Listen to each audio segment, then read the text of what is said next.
今天是2025年12月2号，乌克兰抵抗侵略的第1377天。昨天，俄罗斯全域战损人员1060人，俄军攻势在逐渐的放缓呈下降趋势。乌军始终牢牢控制罗宁斯克和里希内两个定居点，并不断的向外发起反击。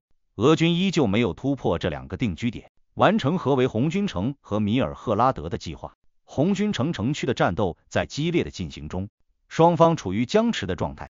库皮扬斯克方向，俄军再次宣布攻陷该定居点，但事实是乌军在奥斯基尔河左岸取得优势，正在逐步向奥斯基尔河拓展进攻，局势得到了进一步的缓解。胡利亚波尔方向，俄军仍然没有突破乌军的防线，双方在郊区持续展开激烈战斗。第聂伯罗彼得罗夫斯克乌军发起反击，重新夺回伊万伊夫卡定居点。数名俄军身着便装，试图渗透攻击，被乌军当场击毙，53名俘虏19名。其他战线没有发生重大的变化。乌军无人机导弹再次打击俄境内多个纵深目标。克拉斯诺达尔边疆区的斯洛维扬斯克炼油厂被炸，袭击引发剧烈的爆炸和火灾。罗斯托夫地区一家化工厂遭乌军无人机袭击。针对乌军这几天对俄罗斯各地的袭击，扎哈罗娃宣布，乌克兰对俄罗斯影子舰队的袭击和新罗西斯克港口码头的袭击是恐怖袭击，他要求全世界谴责乌克兰军方对平民目标的袭击。扎哈罗娃声称，乌克兰对新罗西斯克港口的袭击动摇了俄罗斯在保障全球原油方面的重要根本，质问泽连斯基和其团队对国际经济秩序严重破坏的行为意欲何为。扎哈罗娃为何会抛出如此言论？原因是乌克兰对俄罗斯影子舰队的追杀范围扩大了。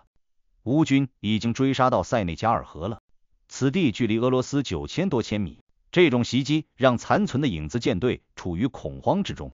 黑海舰队已经被打残，接近一半的军舰被送入海底。俄罗斯现在已经没有能力保护自己的船队了。乌克兰只要守着波斯普鲁斯海峡，等着俄罗斯船队进出就可以。只要进入新罗西斯克港装原油，就满世界追杀这些油轮。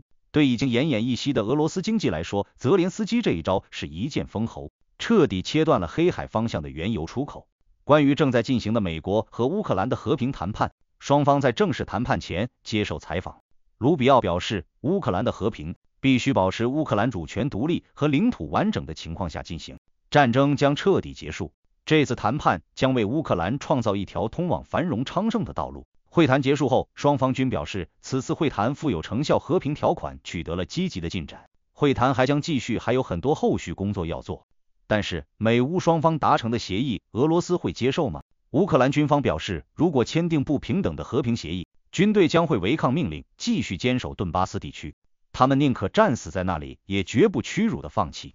乌克兰国内群情激愤，要求泽连斯基誓死抵抗。根据欧洲媒体报道称，欧洲已经联合众多盟友，准备对付特朗普。如果特朗普继续试图出卖乌克兰的利益，毫不顾及欧洲未来的安全，欧盟将联合抛售美国国债，彻底动摇美国的金融根本。